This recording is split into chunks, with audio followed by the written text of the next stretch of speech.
சென்னை திமுகவுடைய கோட்டையா இருக்கக்கூடிய நேரத்துல தாவேக்கா வந்து 16 தொகுதிகளில் 13 தொகுதிகளை வந்து கைப்பற்றிடும் அப்படின்னு சொல்லி ஆதவ அர்ஜுனா சொல்லியிருக்காரு. இதை மக்கள் எப்படி பார்க்குறாங்க? தாவேக்கா சென்னையில் எத்தனை தொகுதிகளை கைப்பற்றும் அப்படின்னு சொல்லி மக்கள்கிட்ட கேட்டு தெரிஞ்சுப்போம் வாங்க. ஆதவ அர்ஜுனா யார்? ஒரு 1 இயருக்கு முன்னாடி எங்கே இருந்தான்? அதுக்கு முன்னாடி எங்கே இருந்தான்? திமுகவில் வேலை செஞ்சிருந்தான் வேண்டாமே. திமுகவில் வந்து கடந்த தேர்தலில் திமுகவில் வேலை செஞ்சிருந்தானவன். திமுகவில் அவன் கேட்ட பதவி தரலன்னு சொல்லி விசிகாவுக்கு ஓடினா, விசிகாவில் அந்த பதவி தரலன்னு சொல்லி திருமாவை விட்டுட்டு அங்கே ஓடி போயிட்டான். ஸோ இப்போ போயிட்டு ஒரு புதுசாக ஒரு கம்பெனியில் சேர்ந்துருக்கான். பிளாக் டிக்கெட்டும் லாட்டரி டிக்கெட்டும் கூட்டணி சேர்ந்துருக்காங்க. சென்னை மாநகரத்தில் அது எப்படி 16 தொகுதி அவன் பிடிச்சிடுவான்? 13 தொகுதி எப்படி பிடிச்சிடுவான்? 13 தொகுதி பேராது அவனுக்கு சொல்ல தெரியுமா? சென்னையில் இருக்கிற தொகுதி பேராது அவனுக்கு சொல்ல தெரியுமா? எப்படி ஜெயிச்சிடுவாங்க அவங்க? விசில் அடிச்சா போதுமா ஜெயிச்சிடுவாங்களே? விசில் அடிச்சாங்க குட்டிங்கெல்லாம் ஜெயிச்சிடுவாங்களா? ஜெயிச்சுட்டு இவங்க வந்து 13 தொகுதி ஜெயிச்சிட்டு இருப்பாங்க. திமுக காரனும் மற்ற கட்சிக்காரனும் சும்மா இருப்பானே. என்றைக்குமே திமுகவுடைய கோட்டை. எம்ஜிஆர் இருக்கும்போது, புரட்சித் தலைவர் எம்ஜிஆர் இருக்கும்போது, ஜெயலலிதா அம்மா இருக்கும்போது கூட இது திமுகவுடைய கோட்டை தான். இந்த திமுக கோட்டை யாராலையும் சரிக்கவே முடியாது. சென்னை மாநகரத்தை அசைச்சு கூட பார்க்க முடியாது. திமுக 16 தொகுதியும் 16 திமுக இந்த முறை ஜெயிக்கும். ஸ்டாலின் தான் இங்கே ஆள்றார். தமிழ்நாட்டே 234 தொகுதியில் கிட்டத்தட்ட மோர் தென் 200 சீட்ஸ் டிஎம்கே அடிக்கும். அது அர்ஜுனா பந்தயம் கட்டிக்கிறாராம்மா என்னண்ட வராராம்மா? வந்து பந்தயம் கட்ட சொல்லுங்கள். அர்ஜுனா ஆம்பளையாக இருந்தால் வந்து என்னென்ன பந்தயம் கட்ட சொல்லுங்கள். எப்படி இதுக்கு முன்னாடி எந்த தேர்தல் சந்திச்சிருக்காங்களா தாவேக்கா? கருத்து கணிப்பு தானே. கருத்து கணிப்பு வந்து முடியாது, சொல்ல முடியாதுல்ல. ஆதவ அர்ஜுனா சொல்கிற அவருடைய கருத்து அவர் சொல்கிறாரு, அவ்வளோதான். மற்றபடி மக்கள் தீர்மானிக்கணும்ல. ஏன்னா இதுக்கு முன்னாடி ஆளு கட்சிகள் ஆண்டு கட்சிகள் இருக்குது, பிற்பாடு சீமாண்டு கட்சிகள் இருக்குது, நிறைய கட்சிகள் இருக்கு இல்லையா? அதெல்லாம் எதிர்கொண்டு வரணும் இல்லையா? 16 தொகுதி எப்படி 13 தொகுதி ஜெயிக்க முடியும்? அவருடைய தவறான கருத்து, அது முழுக்க முழுக்க தவறான கருத்து. அவங்க வந்து அந்த ஓட்டு எப்படி கைப்பற்றணும் அப்படிங்கிறதாண்டு அந்த வார்த்தையால் பயன்படுத்துகிறாங்க, அவ்வளோதான். சிறுபான்மையினர் ஓட்டு, மற்ற பொதுமக்கள் ஓட்டு எப்படி கைப்பற்றணும் அப்படின்னா ஒரு ஈர்ப்பு தான், அரசியலில் ஒரு உள்நோக்கம் தான். மற்றப்பெல்லாம் அப்படிலாம் ஒன்றும் கிடையாது. அவங்க யோசிக்கணும், மக்கள் என்ன செஞ்சுருக்காங்க என்ன செய்யலை அப்படின்னு பொதுமக்கள் யோசிக்கணும் இல்லையா? அவர் ஆதவ அர்ஜுனா தான் தாவேக்கால் அதிகமாக பேசுகிறாருன்னு நினைக்கிறேன், வேறு ஒன்றும் கிடையாது. விஜய்க்கு வர வேண்டிய ஓட்டு அவர் தான் காலி பண்ணுற காலாவதியாக்குறாரு, வேறு ஒன்றும் கிடையாது. இது வந்து சாத்தியப்படாது.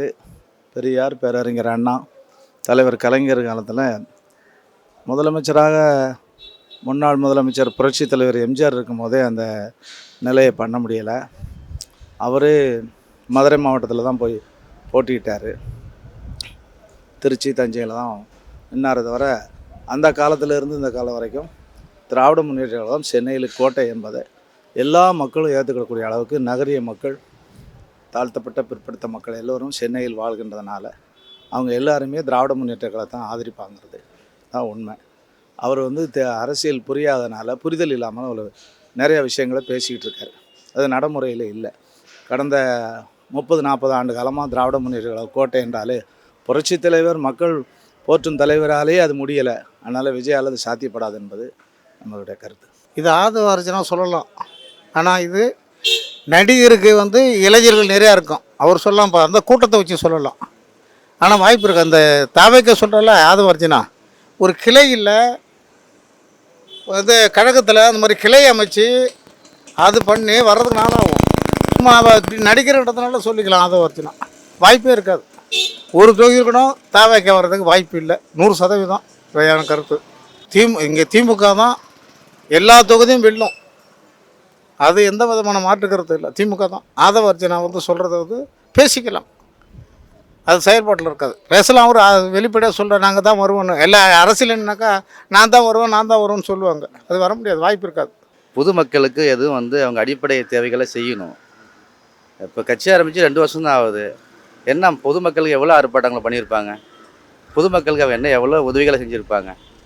இப்போ எவ்வளோ பொதுமக்கள் மழை வந்தால் கூட காற்றடிச்சா கூட சென்னை தான் முதல்ல பாதிப்படையுது. அப்போ எங்கே போனாங்க?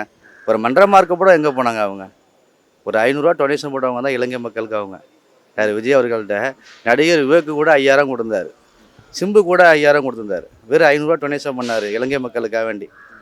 ஸோ இலங்கை மக்களை வச்சு யாராலும் அரசியல் பண்ணலாம். பொதுவாகவே சொல்ல போனாக்கா அவங்க எப்படி எந்த நோக்கத்தை சொல்கிறாங்கன்னு தெரில.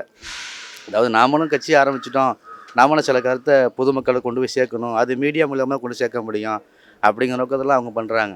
ஏதாச்சும் சொல்லணுமா இல்லையா? அவங்க மூலியமாக சொன்னால் தானே மக்களுக்கு போய் சேரும், அது மூலியமாக அவங்களுக்கு ஓட்டு வாங்கலாம் இல்லையா? மற்றபடி சிறுபான்மையினர் ஓட்டு, இப்போ ஒடுக்கப்பட்ட மக்கள் ஓட்டு, இதெல்லாம் இந்த மாதிரி ஓட்டெல்லாம் அவங்க வந்து இது மாதிரிலாம் அவங்களுக்காக பேசி ஓட்டுவாங்கன்னு நினைக்கிறாங்க. மற்றபடி அவங்க மக்களுக்காக என்ன ஒன்றும் அவங்க வந்து களத்தில் இறங்கி ஒன்றும் பண்ணலை. அப்படி தான் என்னோட கருத்தை சொல்ல முடியும். சொல்ல புரியுங்களா? ஏன்டா டெபாசிட் வாங்குவீங்களாடா நீங்கள் முதல்ல? சென்னையில் இருக்கிற தொகுதியில் உங்களால் டெபாசிட் வாங்க முடியுமா? டெபாசிட்டே வாங்க மாட்டாங்க இவனுங்க. இளைஞர்களுடைய பட்டாளமே வந்து தாவேக்கா. யார் பிலோ 18 இயர்ஸா? ஓட்டு இல்லாத பசங்களா? ஓட்டு இல்லாத பசங்களையும் வச்சுட்டு இவன் வாங்குறான்னு சொன்னால் இங்கே திமுக காலங்காலமாக ஜெயிச்சிட்டு இருக்கு. நாங்கன்னா சும்மா பூ பறிச்சிட்டு இருப்போமா? இங்கே பூவை பறிச்சிட்டு இருப்போம். பாருங்கள், தேர்தல் முடிஞ்ச உடனே ஆதவர்ஜனா எங்கே ஓடுறான்னு பாருங்கள், எவ்வளோ தொலை ஓட விடுறான்னு பாருங்கள். இதோட லாட்ரி டிக்கெட்டும் பிளாக் டிக்கெட்டும் ஓடி போயிடுவானுங்க. தமிழ்நாட்டிலே இருக்க மாட்டானுங்க. அதாவது எப்படின்னா, ஓட்டுரிமை இல்லாதவர்கள், வாக்குரிமை இல்லாதவர்களும், கல்லூரிக்கு செல்கின்றவர்கள், போகின்ற பருவத்தில் இருக்கிற இளைஞர்கள் ஒரு சில பேர் இருக்கிறாங்க. அது நம்ம உண்மைதான். ஆனால் பெற்றோர்களை பொறுத்த மட்டும் தாய் தகப்பனார்கள் எல்லாமே திராவிட முன்னேற்றத்தை ஆதரிக்கிறார்கள். அவர்களுக்கு புரிதல் இல்லாமல் இருக்கிறத பெரியவர்கள் அதை இதெல்லாம் இப்போது வெளிப்படுத்துகிறார்கள். விஜய் முதலில் வரும்பொழுது இருந்த ஒரு எண்ணம், அவருடைய குடும்ப சூழ்நிலையிலும் அவருடைய தனிப்பட்ட வாழ்க்கையும் பார்க்கும் பொழுது ஒரு இளைஞர்களை முன் உதாரணமாக ஒரு பிற்போக்காக பின்ன போகிற நிலையில் தான் இருக்குது. இப்போ அதில் இருக்கிற ஒரு பெண் அவர்கள் பேசும் பொழுது, என் வீட்டில் 9 வாக்குகள் இருக்கிறது, அவர்களை தாவேகா தலைவர் விஜய்க்கு போடவில்லை என்றால் நான் விஷம் வைத்து கொண்டு விடுவேன் என்று ஒருவர் பேட்டியிடுகிறார். அது ஒரு சாத்தியப்படாத ஒரு கருத்து. மகளிர் ஆதரிக்கிற ஒரு தமிழ்நாட்டில் மகளிரே இப்படி விஷம் வைத்து கொள்வேன் என்று சொல்கிற அளவுக்கு, வன்முறை தூண்டுகிற அளவுக்கு அவர்கள் ஒரு பிற்போக்காக வருகின்றார்கள். இன்னொரு பெண் சொல்கிறார், நாங்கள் அக்காவாக இருக்கிறோம், தங்கச்சியாகவும் வாழ்ந்துகிறோம், அவருக்கு தேவைப்பட்டால் பொண்டாட்டியாகவும் வாழ்கிறோம் என்று கணவரை வைத்துக்கொண்டு பெரிய குடும்பத்திலே திருமணம் முடித்து கொடுத்த பிள்ளைகள்லாம் இருந்து கூட அந்த கருத்தை சொல்லுகிற போது அது ஏற்றுக்கொள்ள முடியாத நிலையில் தமிழ்நாட்டுடைய கலாச்சார பண்பாட்டிற்கு அதுக்கு விரோதமான செயல்பாட்டில் தான் இருக்குது. அதனால் விஜய்க்கு எதிர்பார்த்த அளவுக்கு அந்த அளவுக்கு அவர் மதச்சார்பற்ற கொள்கையோடு நான் இருக்கிறேன் என்று சொல்கிறாரே தவிர, அதனுடைய நிலைமையில் இதுவரையிலும் மத்தியில் இருக்கிற பிஜேபி ஒன்றிய அரசை எதிர்த்து எந்த கருத்தும் அவர் சொல்லவில்லை. நடைமுறையில் எத்தனையோ திட்டத்திற்கு திருப்பரங்குன்றம் நிகழ்ச்சியிலிருந்து தொடர்ந்து பார்த்தீர்களானால் மத்தியில் இருக்கக்கூடிய எந்த இதுக்கும் அவர் ஒரு நாள் கூட கண்டனம் தெரிவித்ததில்லை. அதற்கு பிறகு நடைமுறையில் வருகிற அவர்களுடைய தோழர்கள், அவருடைய கட்சியை இருக்கிறவர்கள் எல்லாம் பேசுகின்ற பொழுது அந்த கருத்தை அவர் தவறென்று கண்டித்ததில்லை. சமீபத்தில் கூட ரஜினிகாந்த் அவர்கள் பற்றி தவறான ஆதவர்ஜன் ரஜினிகாந்த் அவர்களை தவறாக பேசினார். அதை கூட விஜய் அவர்கள் அதை கண்டிக்கவில்லை. அதனால் பெரிய இளைஞர்கள் ஈர்ப்பு இப்பொழுது கால சூழ்நிலையில் மிகவும் மாற்றம் ஏற்பட்டு ஒரு குறுகிய நிலைக்கு வந்துவிட்டது.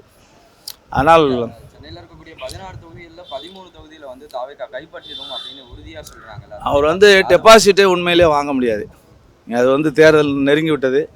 இன்னும் கடந்த மாதத்திலே தேர்தலும் நாமினேஷன் நிரப்பப்பட்டு இந்த மாதத்திலே தேர்தலும் முடிய போகிறது. மே 4ஆம் தேதி வாக்குகள் எண்ணப்படுகிறது. நீங்கள் பார்த்தீர்களானால் இந்த தேர்தலோடு அவருக்கு இதுதான் தமிழ்நாட்டு மக்களுடைய எண்ணங்கள் இப்படி தான் இருக்கின்ற அது பின்புலமாக பாரதிய ஜனதா ஒன்றிய அரசு வைத்துக்கொண்டு அவரை இயக்குகிறார்கள். அதனால் இது வாக்குகளை பிரிப்பதற்கு பயன்படும் மாதிரி அந்த கட்சி, மற்றபடி அவர்கள் டெபாசிட் கூட வாங்க மாட்டார் என்பதுதான் உண்மையான கருத்து. விஜய் அவர்கள் தனிப்பட்ட வாழ்க்கையில் 1000 விஷயம் இருக்கலாம். அதில் அவர் அரசியலும் பொதுமக்கள் அரசியல் வந்துட்டார். ஆனால் அந்த விஷயத்தை அவர் முழுமையாக அர்ஜுனால தான் கெட்டு போகணும்னு நினைக்கிறேன். ஊடகவியாளர் அதில் முக்கியமாக மெயின் பொறுப்பாளர் இருக்காங்க. அது ஏன்னா முக்கியமான பொறுப்பாளர் இருக்காங்க. இப்போட சிக்கலில் மட்டும் நினைக்கிறேன். அவரு கூட முக்கியமான ஊடகத்தில் அவங்க தான் பொறுப்பில் இருக்காங்க. செங்கோட்டையன் கூட மூத்த அமைச்சரோட அவர் கட்சியாக இருக்கிறாங்க. மூத்த அரசியல் அவரோட அமைதியாக போயிட்டு இருக்காரு. அர்ஜுனா தான் அந்த கட்சிக்கே தலைவர் மாதிரி அவர் பண்ணிட்டு அப்படியே தன்னோண்டித்தனமாக கருத்தை தெரிவிச்சுட்டே போயிட்டு இருக்காரு. 16 தொகுதியில் 13 தொகுதி எப்படியோ கைப்பற்ற முடியும்? இதுக்கு முன்னாடி எந்த தேர்தல் சந்திச்சுக்கிறாங்க அவங்க?